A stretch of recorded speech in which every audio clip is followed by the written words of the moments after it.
se van a sentir bien, sin tanto calor. Y es que se acerca el verano, hermanos, y una señal del verano es el calor. Todo tiene su tiempo. El invierno hace frío, en verano hace calor, y todo en la vida tiene su tiempo. Y la Biblia nos enseña que tenemos que aprovechar cada momento, cada minuto del día, porque la vida es corta, pasa muy rápido, y cuando te das cuenta, se fue. Santiago la define como neblina, como bruma, algo que pasa y no queda rastro prácticamente de ella. Así es la vida. Por mucho que podamos vivir, tarde o temprano dejaremos esta vida y estaremos en la presencia del Señor. Así es que les animo a todos y a cada uno de ustedes a aprovechar bien el tiempo, a buscar las bendiciones del Señor, a esforzarse, a poner la mano en el arado y no mirar atrás. El día jueves no tuvimos culto aquí en la iglesia porque coincidía con el Día de Canarias, día 30 de mayo, y suspendimos el culto para estar junto con los hermanos en el Puerto de la Cruz, y allí pasamos el día.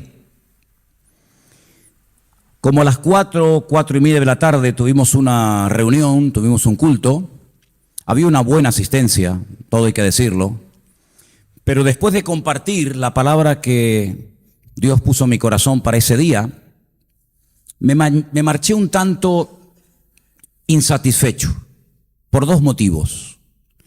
Me marché insatisfecho porque el tema que quería compartir con los hermanos allí, con todos los que nos reunimos el día jueves allí, lo había preparado tan bien, había estudiado tanto, tenía tanto que decir y tantos versículos que compartir, y entre unas cosas y otras hubieron algunas distracciones, pues no dije todo lo que yo tenía que decir.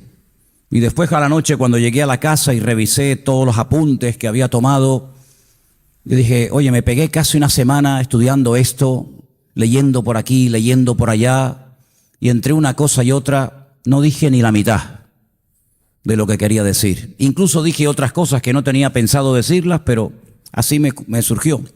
Pero la segunda razón por la que también vine un tanto insatisfecho es porque yo pensé que iban a estar todos allí y juntos íbamos a pasar el día y juntos íbamos a aprender la palabra.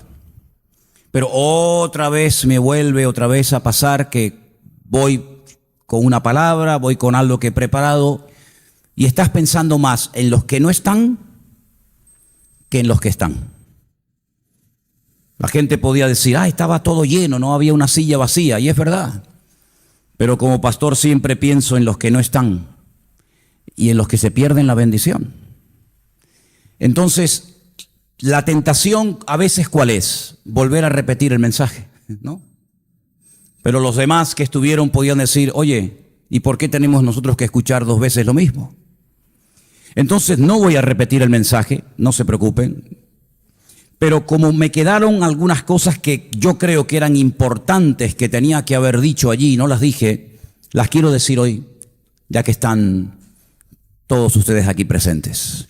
Y quiero llevarles nuevamente al capítulo 33 del segundo libro de la Biblia, el libro de Éxodo. Yo dije el día jueves que el capítulo 33 de este libro, escrito por Moisés, contiene una de las conversaciones más profundas que un hombre logra mantener con Dios.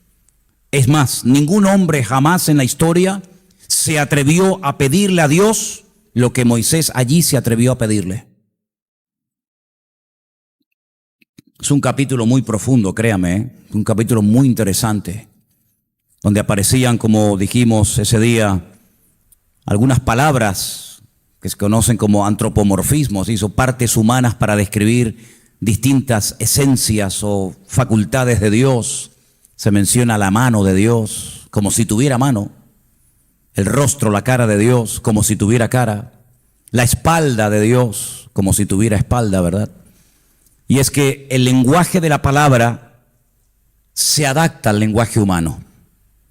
En ningún momento podemos pensar en un Dios que tiene cuerpo, que tiene materia, que se puede medir, que es finito, que tiene forma, ni mucho menos. Pero es simplemente una forma de describir lo que allí estaba sucediendo, lo que Moisés le pide y lo que Dios le permite ver y experimentar a su siervo en aquel lugar. Veníamos del capítulo 32, donde aparece la expresión gran pecado. Me llamó mucho la atención que el pecado del becerro de oro se le llame el gran pecado que Israel cometió en el desierto.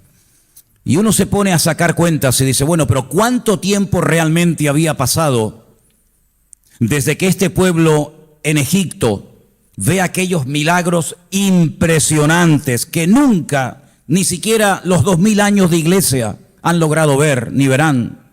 Milagros únicos e irrepetibles.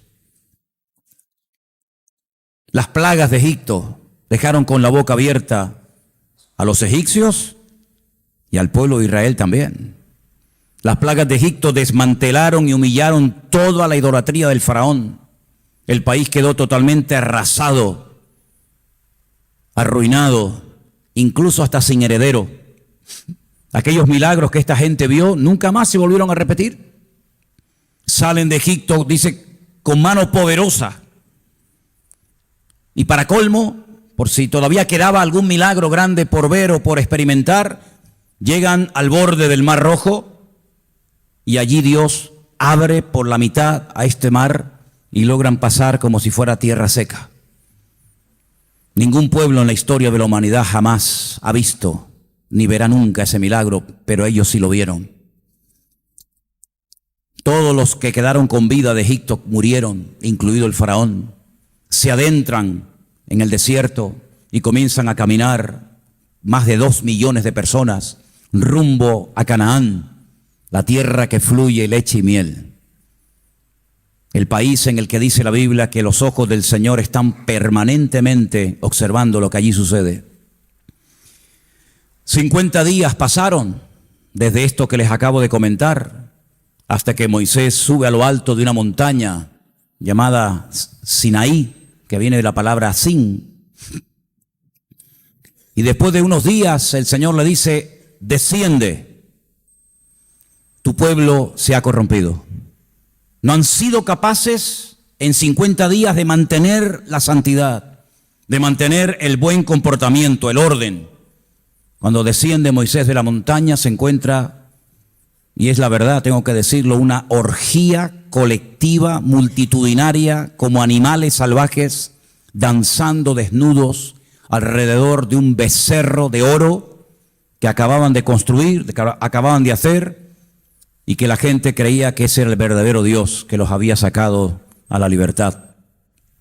Moisés se enfada, no es para menos, lleva debajo de su brazo las famosas tablas de los 10 mandamientos, las tira al suelo, se quiebran, se rompen, y la palabra de Dios nos dice que Moisés se pone a orar porque sabe lo que le viene al pueblo, porque todo pecado siempre abre la puerta para que el diablo sacuda, para que el diablo traiga enfermedad, para que el diablo haga lo que le dé la gana.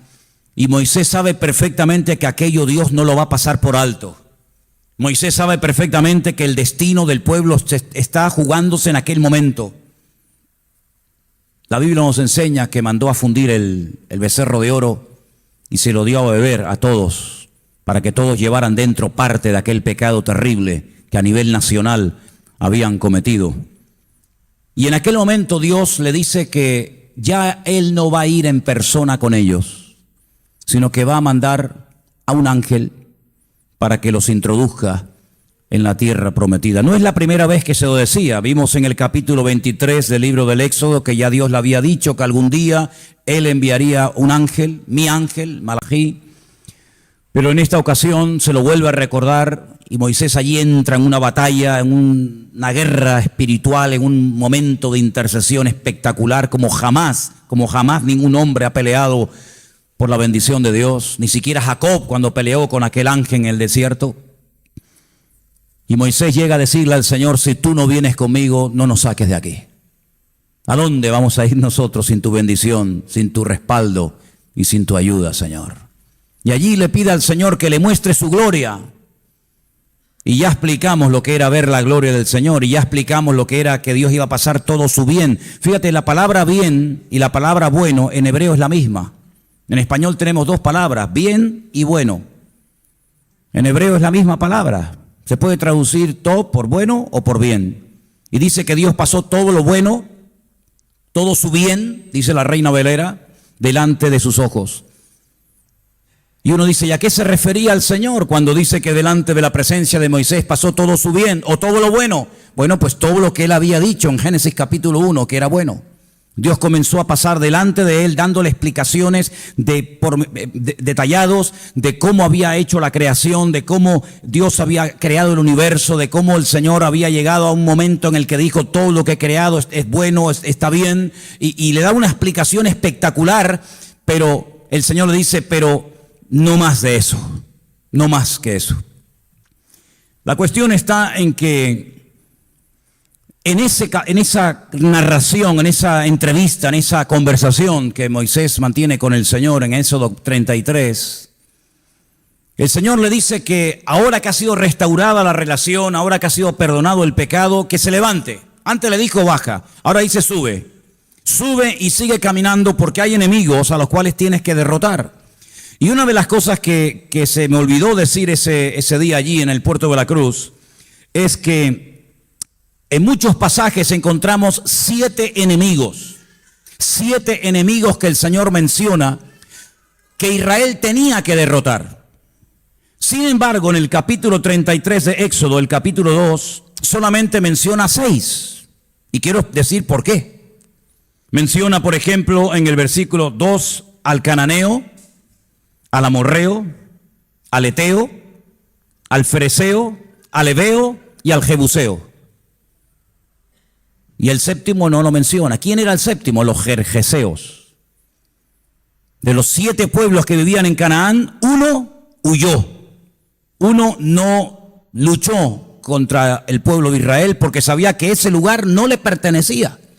Una de las cosas que tenemos que tener claro es que al principio de los tiempos, cuando Dios crea al hombre y las naciones se van extendiendo sobre la faz de la tierra, Dios nos habla de 70 naciones a través de las cuales salieron todas las demás, y a cada tierra, a cada nación le puso en un sitio.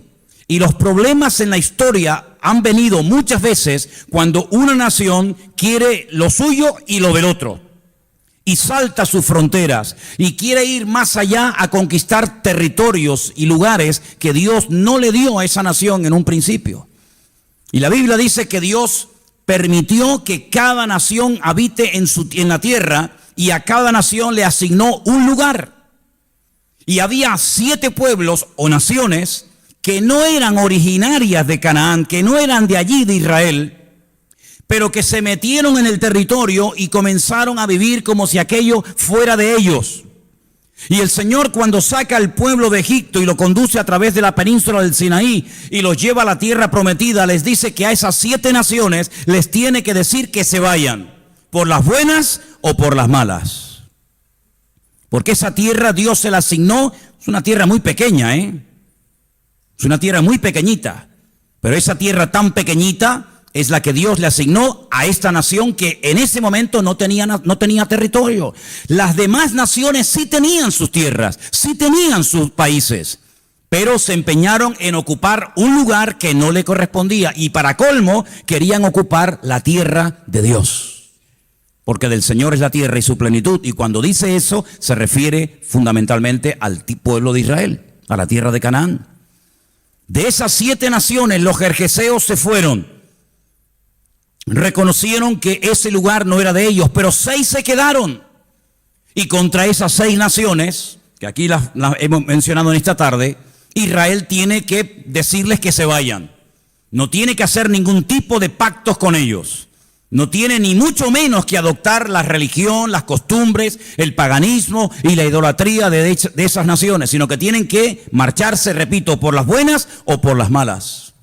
Y allí va Moisés en dirección a esa tierra. Pero lo que quiero destacar es que el Señor le dijo a Moisés quiénes eran sus enemigos. Nunca le dijo el Señor que tenían que ir a Egipto a destruir a los egipcios. De eso se iba a encargar Dios. Nunca vas a encontrar en la Biblia un pasaje donde Dios diga que a todo lo que le hicieron daño al pueblo de Israel cuando fuera una nación fuerte y poderosa, tanto espiritual como militarmente, tenía que destruirlas. No. Israel sabía perfectamente quiénes eran y quiénes no eran sus enemigos. Y la pregunta que yo te lanzo a ti en esta tarde es la siguiente: ¿tú sabes quiénes son tus enemigos espiritualmente hablando? Porque si no sabes contra qué o contra quién peleas, estás perdido, amigo. Y puede ser que te estés enfrentando contra algo cuando realmente el enemigo que tienes es otro y no es ese. Me llama la atención que hay muchas ocasiones en la Biblia en las que el Señor le dice: tus enemigos son los amorreos, los heteos, los gergeseos, los heveos. Y ellos sabían perfectamente contra quién tenían que pelear y a quién no tenían que tocarlo. De hecho, hay momentos en los que el Señor le dice: cuando pases por la tierra de tu hermano Edom, descendiente de Saúl, no lo toques, no te metas contra él. Sabemos que después la historia cambió y todo, ¿verdad? Pero es muy importante saber contra quién o contra qué nos enfrentamos. Y espero que hayan prestado suma atención a la lectura que esta tarde se leía desde aquí, Efesios capítulo 6. Porque ahora nuestra lucha no es como la de ellos, que peleaban contra pueblos, contra personas, contra seres humanos, sino que ahora nosotros los cristianos también estamos en lucha. También tenemos que pelear, pero no los unos contra los otros. Nuestra lucha no es contra sangre y contra carne, como era el caso de Israel, contra los filisteos, los amorreos, los gergeseos, los heveos, etcétera. Sino que Pablo dice, o mejor dicho, Dios dice a través de Pablo, que nuestra lucha es contra principados y potestades, contra gobernadores espirituales en las regiones celestes. En otras palabras, nuestra lucha no es tanto física, sino nuestra lucha es de tipo espiritual. Pero te pregunto, ¿sabes cuáles son tus enemigos espirituales y cómo vencerlos? ¿Los tienes perfectamente identificados o no te enteras? Porque David sabía perfectamente contra quién tenía que pelear, generalmente o la mayoría de las veces contra los filisteos. Pero David no iba por el mundo haciéndole la guerra a todo el mundo. David no se levantaba una mañana y dice: bueno, ¿a quién atacamos? Vámonos a Europa a atacar a la gente que habita allí. Vámonos a Capadocia, a Bitinia. Vámonos a la China, vámonos al Cáucaso, vámonos a África, vamos otra vez a Egipto. Nunca, jamás David se equivocó en cuanto a quién era y quién no era su enemigo. ¿Y por qué hay creyentes que todavía no tienen bien identificado cuál es su gigante contra el cual tienen que pelear en el nombre que sobre todo nombre del Señor Jesús y poder vencerlo y poder derrotarlo? Permíteme que te lance algunos nombres de algunos enemigos que a lo mejor todavía no has vencido y superado completamente. El miedo. ¿Conoces a ese enemigo? El miedo a perder el trabajo, el miedo a caer enfermo, el miedo a que tu marido te abandone y se vaya con otra, el miedo a que tus hijos caigan en la droga, el miedo a que no te den la nacionalidad, el miedo continuamente, y estás constantemente pensando en cosas que no han ocurrido, pero tú estás preocupado antes de que ocurran. Y el miedo paraliza, el miedo es enfermizo y contagioso. La Biblia nos enseña que hubo un momento en la historia en el que los soldados del rey Saúl seguían a Saúl, pero con miedo, dice la Biblia. Porque como él también tenía miedo, él transmitía su miedo a los demás. A lo mejor tienes que vencer a ese enemigo y aún no lo has vencido, el miedo. A lo mejor tienes que enfrentarte contra un gigante terrible, feo, que se llama orgullo. Hay gente que ya se podía haber convertido hace mucho tiempo atrás, pero aún no se han convertido porque les domina ese gigante terrible del orgullo. Hay otros que tal vez tienen que enfrentarse contra el afán. Siempre están agobiados. Nunca tienen tiempo para nada ni para nadie. Eso sí, para las cosas de ellos sí, pero para las cosas de Dios no. Siempre están preocupados, siempre están afanados, que si el dinero no me llega, que si el trabajo que me habían dicho que me iban a dar y no me lo dan. Siempre afanados, siempre afanados. Cuando dice la Biblia, no os afanéis. No dice eso la Biblia. Entonces, ¿por qué lo hacemos? No os afanéis por el día de mañana. Oye, tengo unas ganas de conocer a ese. Tengo unas ganas de conocer al día de mañana. ¿Alguien lo ha visto? ¿Sabe dónde está? ¿Me lo pueden un día presentar personalmente, por favor? Llevo años tratando de conocer a ese tipo. El día de mañana es un nombre raro, pero se llama así. Todos hablan de él. Hay que ahorrar por el día de mañana. Hay que hacer un buen plan de pensiones para el día de mañana. Ayer murió un chico rico, guapo, con una hermosa familia, con buenos coches, con buena casa, famoso en el mundo entero, en un accidente de tráfico. Y lo que guardó para el día de mañana no se lo ha podido llevar en la caja. La semana pasada o hace un par de semanas, al que fue capitán del Real Madrid y de la selección española, le dio un infarto y por poco se muere. Y lo que había ahorrado para el día de mañana. ¿Te das cuenta cómo a veces nos preocupamos por cosas que no existen? Cuando deberíamos de hacerle la guerra a muerte a eso que sí existe y nos roba la paz y nos perturba el sueño y nos quita la tranquilidad que como cristianos siempre deberíamos de tener. Tal vez tienes que luchar contra el gigante de la pereza. Hay cristianos que son muy vagos. Conozco cristianos que llevan años en esta o en cualquier otra congregación y aún no han terminado de leer ni siquiera el Nuevo Testamento entero. Bueno, si ya les pregunto si han leído la Biblia, ya es mucho pedir, ¿verdad? Les cuesta leer la Biblia, no se enteran cuando la leen. Para otras cosas son unos linces, se enteran siempre de todo, menos para las cosas de Dios. No tienen tiempo para los cultos, no tienen tiempo para apoyar las actividades, no tienen tiempo para orar, no tienen tiempo para las cosas del Señor. ¿Por qué? Porque tal vez son vagos para lo espiritual, pero para otras cosas son tremendos, ¿verdad? Tantos enemigos que podríamos enumerar. Identifica cuál es tu enemigo, cuál es tu punto débil, amigo. Pelea en el nombre del Señor contra eso, porque nuestra lucha, repito, no es contra sangre y carne, sino contra poderes espirituales en las regiones celestes. Y el apóstol Pablo le dice a los corintios que aunque estamos en la carne, evidentemente, no militamos según la carne, porque las armas de nuestra milicia no son carnales, sino poderosas en Dios. Para la destrucción de fortalezas, contra argumentos, contra complejos, contra ataduras, contra mentiras, contra cosas que se han ido pegando como el polvo se les pegaba en los pies en aquellos tiempos de los que iban con sandalias y había que tener personas que les lavaran los pies. Pues de vez en cuando sería bueno que nos paráramos y le dejáramos al Señor que nos limpiara de tanta basura que llevamos dentro. Gente que vive en el pasado. ¿Conocen gente así? Solamente hablan del pasado porque están anclados en el pasado. Cada vez que tienen que mencionar algo bonito o algo que les trae un buen recuerdo, siempre tienen que echar la vista atrás a lo que tuvieron, dónde estaban, dónde vivían. También les pasó a los israelitas, no se preocupen, no es algo nuevo del siglo XXI. Dice que echaron de menos la comida que comían en Egipto, como si comieran manjares. Pero si eran esclavos, ¿o es que no lo recordamos? ¿Qué era el pueblo de Israel en Egipto? Esclavo de Faraón, trabajando de sol a sol. Y echaron de menos Egipto, porque sus cuerpos físicamente salieron de Egipto, pero sus corazones nunca, aquella generación, salió de Egipto. Y por eso no fueron dignos de entrar en la tierra prometida. ¿Y saben el temor que tengo? Como pastor te lo comunico y te lo hablo claramente. Que así como hubo una generación que tuvo el privilegio de salir de la esclavitud rumbo a la tierra prometida, pero que por su mala actitud, por la forma negativa como siempre estaban hablando, que se quejaban de todo, del frío, del sol, de que hay agua, de que no hay agua, de todo se quejaban, no fueron dignos de entrar en la tierra prometida. Y el Señor dijo, pues no van a entrar si se quejan de todo, e incluso se quejan de la tierra que aún no han visto, ahora no van a entrar, entrarán sus hijos.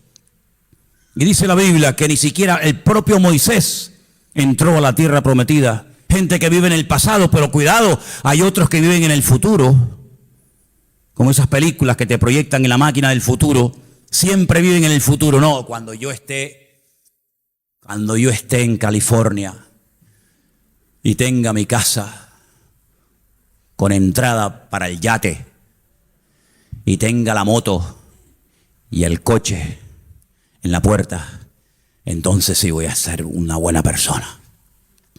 Cuando tenga mi buena ropa y cuando el tío Sam sea mi pariente cercano y cuando ya no esté allí con esas islas tan pequeñas, volcánicas, de arena negra, con esa gente que no sé qué y no sé cuánto, siempre están soñando en el futuro. Qué triste, ¿no? Gente en el pasado, gente en el futuro, y ni una cosa ni otra existe. Me dicen, es que tú eres un tío demasiado pragmático. Efectivamente, menos mal que ya te has dado cuenta. Soy tremendamente práctico. No me interesa el pasado porque ya pasó a la historia. La misma palabra lo dice, es pretérito. Y el futuro, quién sabe si el próximo domingo estaremos algunos de nosotros en la presencia de Dios. Solo Dios lo sabe. ¿Quién sabe si este es el último sermón que predico en mi vida? ¿Quién lo sabe? Solamente Dios. Por lo tanto, vivo el día a día. Basta a cada día su propio afán, dice la palabra de Dios. Te vuelvo a hacer la pregunta, ¿conoces cuál es tu enemigo? David los conocía, Israel los conocía y tú los conoces. ¿Sabes cuál es tu punto débil? ¿Sabes por dónde se te va la bendición?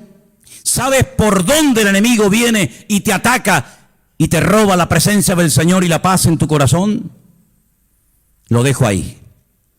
En Éxodo capítulo 33, versículo 7, encontramos un texto que lo analicé, lo estudié, lo miré por todas partes y quisiera explicarles algo que parece muy interesante y no lo dije el día jueves cuando estuvimos en el puerto de la Cruz. Éxodo 33, versículo 7 dice, Moisés tomó el tabernáculo y lo levantó lejos, fuera del campamento, y lo llamó el tabernáculo de reunión. Y cualquiera que buscaba a Dios salía al tabernáculo de reunión que estaba fuera del campamento. Déjalo ahí. Miren, Moisés en el monte Sinaí recibió instrucciones para construir el tabernáculo, aquel templo portátil que todos más o menos hemos visto en alguna película o en alguna Biblia o en alguna fotografía o en algún póster.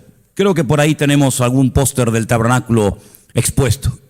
Ahora cuando estuvimos en el Negev, en el sur de Israel, le pregunté a una guía de esa zona dónde estaba el tabernáculo. Hay un lugar en el sur de Israel donde han hecho el tabernáculo en tamaño real, pero para ir tenemos que pedir cita porque es un campo de tiro del ejército israelí y no se puede ir cuando uno quiera, sino cuando te den permiso. Pero seguro que en cualquier momento me acerco por allí y voy a ver una réplica, ¿no?, del tabernáculo de Moisés en tamaño real. Aunque ustedes, si quieren, lo pueden ver también en internet, en YouTube. Pero aunque Moisés, ya digo, recibió las instrucciones para construir el tabernáculo, el lavacro, el arca de la alianza, la menorá, el altar de incienso, etcétera, etcétera, aún no estaba construido cuando se escribe ese capítulo o cuando ocurre esa historia. Entonces, cuando dice que Moisés toma el tabernáculo y lo levantó lejos fuera del campamento, no se refiere, escuchen bien, al tabernáculo donde se presentaban los sacrificios, donde iba el pueblo de Israel que estaba en el centro de las tribus. No es eso. Era su tienda particular. Pasa que es una mala traducción, no se ha traducido correctamente. Moisés tomó su tienda de campaña donde él vivía con su familia, con sus hijos, donde él dormía cada noche. Y entonces lo levantó, la puso lejos. Y a esa tienda de campaña él la llamó tabernáculo de reunión, porque un tabernáculo es una tienda, ¿verdad? Sea para uso para dormir, para comer o para almacenar cualquier producto. Dice, y cualquiera que buscaba a Dios salía a esa carpa, a ese lugar, y estaba fuera del campamento. La pregunta es, ¿por qué Moisés coge sus bártulos, sus corotos, dirían los venezolanos? Cogió todos los corotos y se fue fuera del campamento y se va lejos y allí a lo lejos monta su tienda de campaña. Y dice, y cuando alguien quiera experimentar la gloria y la presencia del Señor, se vienen a mi casa, se vienen a mi tabernáculo, que lo llamó el tabernáculo o la tienda de la reunión. ¿De la reunión con quién? Con Dios. Allí se reunía él con el Señor. Y dice que de vez en cuando Moisés se levantaba, salía del campamento rumbo a su tienda de campaña, y cuando la gente lo veía, todo el mundo se ponía en pie. Pueden leer todo el capítulo 33 para que lo vean. Todo el mundo se ponía de pie. Él iba caminando, y cuando entraba en esa casa, en esa carpa, la nube de la gloria del Señor descendía y automáticamente la gente volvía a sentarse hasta que él saliera. La pregunta es, ¿por qué Moisés se mandó a mudar? ¿Por qué Moisés se fue lejos? Primero, porque las condiciones del pueblo en ese momento no eran las idóneas. Y Moisés no quería bajo ningún concepto que el ambiente le contaminara y lo pusiera peor de lo que ya estaba. En otras palabras, Moisés se aísla de un ambiente cargado y contaminado que no le va a traer ninguna bendición a su vida, sino que como ejemplo y como lección de que yo no estoy de acuerdo con lo que ustedes están haciendo, con lo que ustedes están hablando, porque Dios le dijo, este pueblo es pueblo de dura cerviz. Lo que hago es, mientras ustedes siguen peleándose y matándose entre ustedes, yo cojo mi carpa, cojo mis macundales y me voy a otro sitio y allí vivo y me dejan en paz. Y si alguien quiere hablar con Dios, si alguien quiere tener comunión con Dios, allí estoy y lo estoy esperando. Y estaba pensando en esto, porque la gloria del Señor dice que cuando Él entraba dentro de la carpa, donde Él vivía, donde Él dormía, descendía en el momento en el que Él entraba. Y yo estaba pensando, digo, ¿y nos pasa a nosotros lo mismo hoy en día? Que cuando tu marido llega a la casa, en vez de entrar el vitorino, el miura por la puerta, entra la presencia de Dios con él. Porque yo recuerdo en momentos de mi vida que cuando llegaba mi padre a casa, todos nos poníamos a temblar y a llorar. Porque más que llegar la bendición, llegaba el antibendición. ¿Qué ocurre cuando tú llegas a tu casa? ¿Se alegran de que hayas llegado o están diciendo, Señor, llévatelo o te lo mando? ¿Qué ocurre? Moisés supo aislarse del ambiente. Y yo creo que estamos viviendo en unos tiempos tan raros, tan extraños, tan peligrosos, como los define la Biblia, que tenemos que aprender a aislarnos. Tenemos que aprender a poner tierra de por medio y decir, yo de esto no puedo participar más tiempo. Yo no quiero que mis hijos participen de estas conversaciones ni de este ambiente. En otras palabras, saber aislarnos, como también Pablo cuando se convierte se va al desierto 15 años. Y allí en comunión con el Señor recibe el evangelio que después él dijo que predicaba, que no lo recibió de hombre alguno, sino directamente del Señor. Como Cristo se aisló durante 40 días y 40 noches, cuando se va del ambiente religioso de Jerusalén y se va tranquilo al desierto a tener comunión con el Padre y a prepararse para el ministerio que está a punto de comenzar. Yo creo que es muy importante que de vez en cuando sepamos cómo aislarnos de ciertos y determinados ambientes y lugares contaminados donde Dios no es el centro de las conversaciones, sino que podamos decir, yo de esto no participo y más vale estar solo. Mira cómo lo saben, que mal acompañado. Más vale estar solo, sola también, esto es para ustedes también. Más vale estar sola que con una persona que lo único que quiere es robarte la bendición, por no decirte robarte otra cosa. Hay algo que también me llama la atención, y es que observando cómo Moisés tomó esta medida, que no duró toda la vida, de marcharse fuera del ambiente del campamento y después venir, pensaba en aquella pregunta que un día una persona le hace a Cristo. ¿Se acuerdan cuando un discípulo dice al Señor, pero tú dónde vives? ¿Dónde moras? Dice San Juan. ¿Me lo pones? Juan capítulo 1, versículo 35, dice Juan 1:35. Al siguiente día otra vez estaba Juan, el Bautista, 2 de sus discípulos, y mirando a Jesús que andaba por allí, dijo: he aquí el Cordero de Dios. Tremendo, ¿eh? Le oyeron hablar los 2 discípulos y siguieron a Jesús. Y volviéndose Jesús y viendo que le seguían, les dijo: ¿qué buscáis? Ellos le dijeron: Rabí, que traducido es maestro, realmente es mi maestro. ¿Dónde moras? ¿Dónde vives? Él les dijo: vengan, venid y ved. Fueron y vieron donde moraba y se quedaron con él aquel día, porque era como la hora 10:00, ya era muy tarde. Es interesante notarle, podríamos decir a cualquier persona, compañero de trabajo, amigo, vecino, conocido: ven a mi casa. ¿Qué verías si entran a tu casa los inconversos? Ya les conté una vez que fuimos a visitar en la península a una familia. Había dejado de asistir unos días al culto, y cuando llegamos y estuvo a punto de tocar el timbre, había un griterío dentro de la casa. Yo pensaba que era como una especie de león que se había soltado y se había encontrado con una pantera. Aquello era una casa de locos. Y entonces aguanté el dedo, no toqué el timbre para ver cómo iba la cosa, a ver si al final oía ¡pum! Se mataron, ¿no? Esperé un tiempo y gritando, unos gritos terribles, y entonces me animé a tocar el timbre. Cuando tocó el timbre, un silencio tremendo, porque me miraron por la mirilla y dijeron: es el pastor, el pastor. Los niños salieron a la habitación, se vistieron, se pusieron corbatas, se pusieron a leer la Biblia en el salón.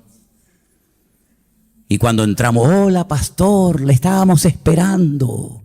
Y yo decía para mí, digo, vos menos mal, porque parece que viene al segundo sello de la gran tribulación. ¿Qué te parece? ¿Podemos invitar a cualquier persona a nuestra casa en cualquier momento? ¿O nos daría vergüenza enseñársela porque la loza llega hasta el techo y la ropa está tirada por todos lados? ¿Podríamos invitar a Cristo a nuestra casa a decir: ven Señor, ven, no estés por ahí dando vuelta, pasando frío, hambre o calor, ven a mi casa? Y podrían ver paz, podrían ver orden. ¿O qué rayo verían si entraran a nuestra casa a observarnos así de repente? ¿Dónde moras? ¿Tú dónde vives? Vengan. Y dice que cuando llegaron, sí, ya sé que dice que era la hora 10:00, ya era un poquito tarde, pero yo creo que se sintieron tan a gusto, tan cómodos, había tan buen ambiente y tan buena paz en aquel lugar, que dijeron: mira, vamos a quedarnos aquí a dormir con el Señor en esta noche. Y yo creo que el lugar del mundo donde más paz tiene que haber, ¿sabes dónde es? En tu casa. En tu casa donde más a gusto te tienes que sentir. En tu casa donde más cómodo te tienes que sentir. Porque si en tu casa, como la casa de Moisés, la lona, la tienda de campaña de Moisés, está la presencia y está la gloria del Señor, ¿qué mejor lugar que estar con tu familia y estar en un lugar donde sabes que el Señor está? ¿Cuántos dicen amén? Si no tienes esta experiencia en tu vida, si tu casa todavía es una casa de locos, un desorden, gritería, suciedad por todos lados, invita a que Cristo entre en tu casa, porque cuando Cristo entra en una casa, ¿sabe lo que quiere decir? Hoy ha venido la salvación a esta casa. ¿Cuántos dicen amén? Claro, con razón el endemoniado gadareno se iba a los cementerios a vivir. A ver, ¿a quién se le ocurre irse a vivir al cementerio? Ya sé que hay problemas de vivienda. Ya sé que hay muchos lugares donde no se podía dormir, pero irse a vivir a un cementerio. ¿Pero por qué se sentía cómodo el endemoniado gadareno viviendo en un cementerio? Por lo que llevaba dentro. Porque lo que llevaba dentro eran demonios, cientos, miles de demonios. Y estaba más a gusto en lugares de muerte que en lugares de vida. Y por eso su vida iba en consonancia con el lugar en el que estaba. Porque el lugar donde uno está hace que te comportes y que actúes y que hables como lo haces. Mira Abraham, las pruebas que tuvo Abraham, las bendiciones que tuvo Abraham, las visitas que tuvo Abraham, ¿dónde las tuvo? ¿Dónde él vivía? En el desierto del Negev, en Beersheba, al sur de Israel. Pregúntate, ¿dónde vivo? Y cuando hablo de dónde vivo, no me refiero tanto a la parte física, sino dónde vives espiritualmente. ¿Me entienden o no? Porque las pruebas que te van a venir, las dificultades que te van a venir, las cosas que te van a venir en la vida, tienen que ver mucho con el lugar donde espiritualmente estás. Y recuerda que Jesús dijo algo tremendo: donde está tu corazón, allí estará tu tesoro. Y donde está tu tesoro, allí estará tu corazón. ¿Dónde vives? ¿Por qué le venían esas pruebas tan raras, tan extrañas, tan terribles a José? Porque estaba en Egipto, y en Egipto las pruebas eran diferentes a las pruebas que se pasaban en Canaán. Y las pruebas que le vinieron a David, ¿cómo le vinieron esas pruebas? Porque vivía en Jerusalén, en el palacio, con gente peligrosa a su alrededor que lo odiaban a muerte. Entonces, espiritualmente hablando, ¿dónde está reposada tu alma? ¿Dónde mora tu alma? ¿Dónde está tu descanso y tu alivio? Espiritualmente hablando, ¿dónde está? Porque según donde estés, allí va a ser también el lugar donde Dios te pruebe o el lugar donde Dios te hable. Mira, hay un versículo en Éxodo 33:11 que me llamó mucho la atención. Porque vamos a ver, si en esa carpa donde vive Moisés está la gloria de Dios, yo pregunto, ¿no sería lo más lógico irnos todos allí para estar cerca de la gloria de Dios y de la presencia del Señor? ¿Sí o no? Bueno, pues hay creyentes que prefieren otros lugares en vez de estar en un sitio donde está la gloria y la bendición de Dios. Así que no critiquemos a la ligera a los israelitas, porque me da mucha rabia cuando decimos, uy, con lo que vieron y con los milagros que experimentaron y con el pedazo de pastor que tenían. Cuidado, porque muchos de nosotros hoy en día somos capaces muchas veces de estar en otros lugares en vez de estar en el lugar donde Dios quiere que estemos, por ejemplo, un domingo a la tarde. Yo sé que nadie ha dicho amén, pero me da igual. A mí me da igual. Ya con los años que tenemos, Elena, yo ya aprobé todos los exámenes. ¿Me pones Éxodo, por favor? 33:11. Hablaba el Señor a Moisés cara a cara.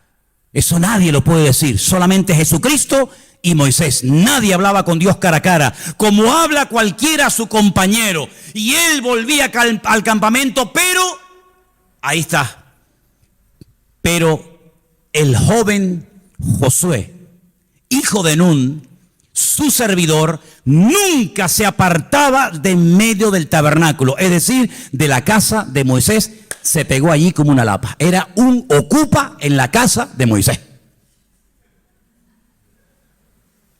¿Qué te parece? Hombre, ¿quién ocupó el lugar después de Moisés? ¿Quién es el que más sabía de la Biblia después de Moisés? ¿Quién es el que entró a la tierra prometida y vio aquel lugar tan maravilloso? Josué, porque estaba en el lugar donde tenía que estar, a pesar de que menciona la Biblia que era joven. Porque uno dice, bueno, pero los jóvenes ya sabes cómo son. Los jóvenes tan pronto se animan como tan pronto se desaniman. Y hoy lo tiene y vete a saber si mañana viene otra vez. Ahí estaba Josué, dice, con su juventud, cada día en la casa, en la tienda, en el tabernáculo de Moisés. ¿Por qué? Porque era listo. Porque él sabía que allí se iba, que él tenía familia. Mira cómo menciona al padre, hijo de Nun. No echaba de menos a su padre, a su madre, a sus primos, a sus hermanos. Este joven no salía de fiesta, no. Él estaba allí porque donde está la gloria del Señor es donde él quería estar. ¿Y nos debería de pasar lo mismo a nosotros? Nos debería de pasar lo mismo a nosotros. ¿Dónde está la bendición allí? Pues vamos a buscarla. Vamos a pelear por la bendición para que nadie ocupe nuestro lugar. Y mira cómo con 80 años este joven, ya adulto, dice la Biblia que el Señor lo llama porque supo pagar el precio de servir, de aguantar, de estar ahí un día, otro día. Pero vente para acá, ven a jugar con nosotros. Él se quedó allí y por quedarse en el lugar correcto, Dios lo bendijo y hizo de él un hombre de Dios tremendo. La pena que me da, y tengo que decirlo, que cuando él muere, nadie ocupa su lugar. Porque cuando murió Moisés, allí había un Josué. Cuando murió Josué, ¿quién estaba? Nadie.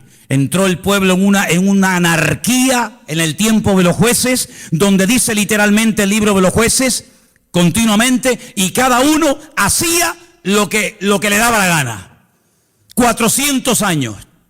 Ahora Sansón, ahora Jefté, ahora ahora el otro, pero hay un desorden. ¿Por qué? Porque nadie estuvo dispuesto a pagar el precio como él lo pagó cuando fue joven. Fíjate que fue joven y supo aprovechar su juventud en las cosas del Señor. No esperó a ser viejo. Mira, el que no se comprometió al Señor cuando era joven, cuando sea viejo, olvídate.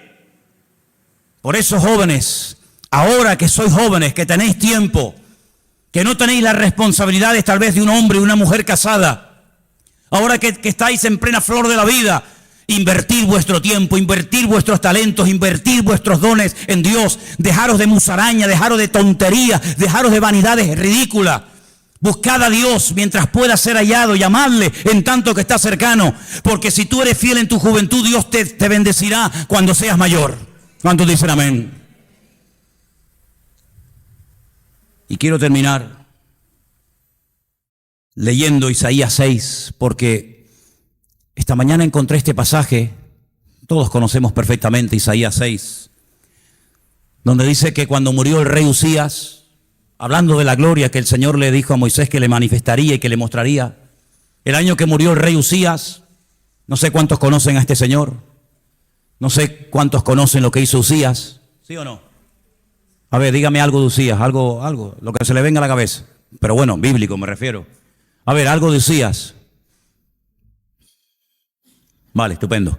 El año que murió el rey Usías, a ver, murió como murió, leproso. ¿Fue un buen rey o malo? Buenísimo. ¿Sí o no? Claro. Superviviente. El gran hermano. Sálvame. Sálvame deluxe. ¿Cómo van a saber quién era Usías? ¿Cómo van a saber quién era Usías? Pregúntamelo a mí. ¿Ustedes saben quién era Usías? ¿Sí o no? Pues pregúnteme a mí. Dígame, ¿quién era Usías? Usías era un rey bueno que durante muchísimos años llevó al pueblo de Israel por el buen camino, pero al final de sus días entró a la casa de Dios, quería ministrar como un sacerdote más, le advirtieron y le dijeron que él no era el hombre para ministrar en el templo, no hizo caso, brotó la lepra en su frente, salió de la casa corriendo y tuvo que vivir en una pequeña casa al lado del palacio hasta que murió. ¿Sí o no? Ese era Usías.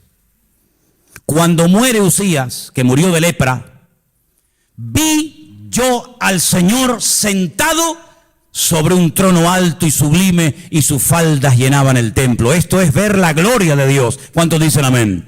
Pero ¿cuándo la vio? ¿Cuándo vio Isaías la gloria de Dios? El capítulo 6 de Isaías debería estar el primero, porque es el llamamiento. No está en orden cronológico, pero es igual. Él ve al Señor y por encima del Señor había serafines. Cada uno tenía 6 alas. Con 2 cubrían sus rostros, con 2 cubrían sus pies, con 2 volaban. El uno al otro decía: Santo, santo, santo es el Señor de los ejércitos. Toda la tierra está llena de su gloria. ¿Te das cuenta, querido hermano? Tuvo que morir un hombre para que la gloria de Dios la pudiera ver otro. Aquí hay un mensaje, ¿sí o no? Aquí el Señor nos está enseñando algo. Yo vi al Señor cuando murió Usías. Mientras Usías estaba vivo, la gloria del Señor estaba como detenida. No se podía ver, no se podía disfrutar de ella. Bueno, vamos a ver. Hay cosas en nuestra vida que están muy vivas, que nos controlan, que nos dominan. Y hasta que esas cosas no desaparezcan, no mueran en nuestra vida, la bendición de Dios, la gloria del Señor, la presencia del Señor estará, pero no estará en su plenitud, no estará en su totalidad.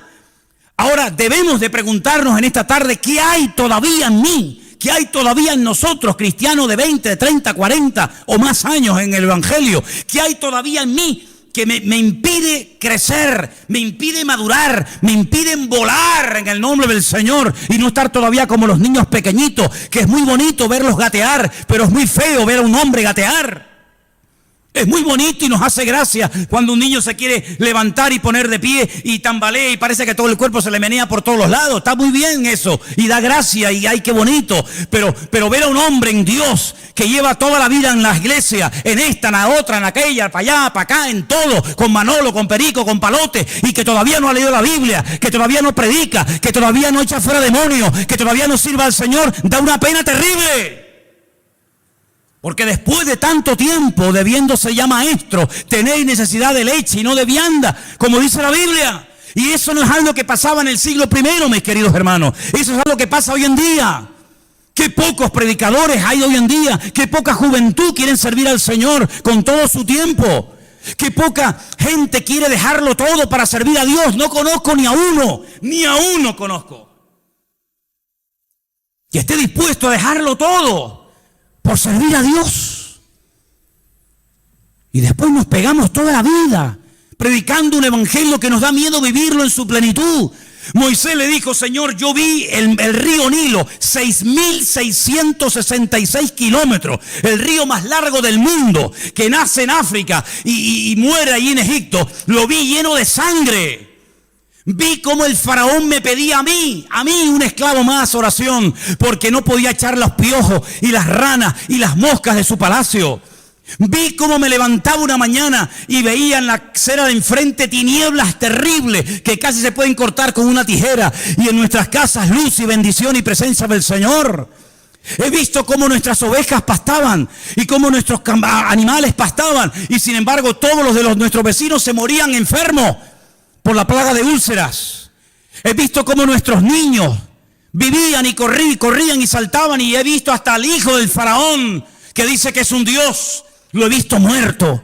He visto a Egipto destrozado, he visto un mar abriéndose, he visto tu gloria, he visto caer el maná, he visto caer agua de una roca, he visto milagros que jamás ningún hombre verá. Pero yo quiero pedirte algo. Yo quiero ver tu gloria. Pero más todavía, ¿no estás satisfecho con lo que has visto? Pues no. Yo quiero más. Yo quiero verte, quiero que me expliques cómo creaste el universo. Y quiero que me digas cuándo creaste los ángeles. Y quiero que me digas todo lo que no pude explicar en Génesis 1. Quiero que me lo expliques a mí, Señor. Quiero que pases todo tu bien por delante de mí, porque yo quiero conocer tus caminos. Quiero conocer cómo haces las cosas. Quiero conocerte íntima y profundamente.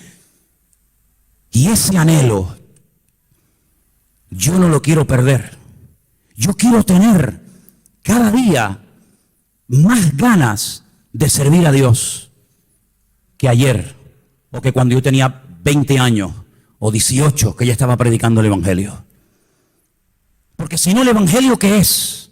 Levantarme por la mañana, hacer una breve oración y pedirle que Dios me bendiga y que me dé trabajo y que pueda pagar el móvil y que pueda comprar las tonterías que mis hijos me están pidiendo continuamente y que pueda pagar el alquiler y que pueda pagar la hipoteca y que pueda llegar a fin de mes. ¿Eso es el evangelio? Para eso tuvo que morir Cristo en una cruz, para yo conformarme con llegar a fin de mes y pagar mis deudas y no pasar hambre. Para eso tuvo Él que dejar la gloria y venir aquí a morir por nosotros. No puede ser el evangelio esto, hermanos. El evangelio tiene que ser lo más revolucionario que jamás nos haya ocurrido. Y así como hubo personas que dieron su vida, sí, equivocadamente, por una causa equivocada, porque probablemente estaban sinceramente equivocados por la causa del comunismo, y dieron su vida y se fueron a África y se fueron a montones de lugares para dar la vida por una causa humana. ¿Cómo nosotros no vamos a dar la vida por una causa divina, de vida eterna, como es el evangelio de Jesucristo? Pues yo no sé qué número en mi currículum ocupa este mensaje. No sé si el 1528, el 329, el 10.024, no tengo ni idea. En estos casi 40 años predicando toda la semana que ocupa este mensaje de hoy. Pero algo tiene que cambiar en nosotros, hermanos. Algo tiene que cambiar en nosotros. Lo que no puede ser que el Señor gire en torno a mis prioridades.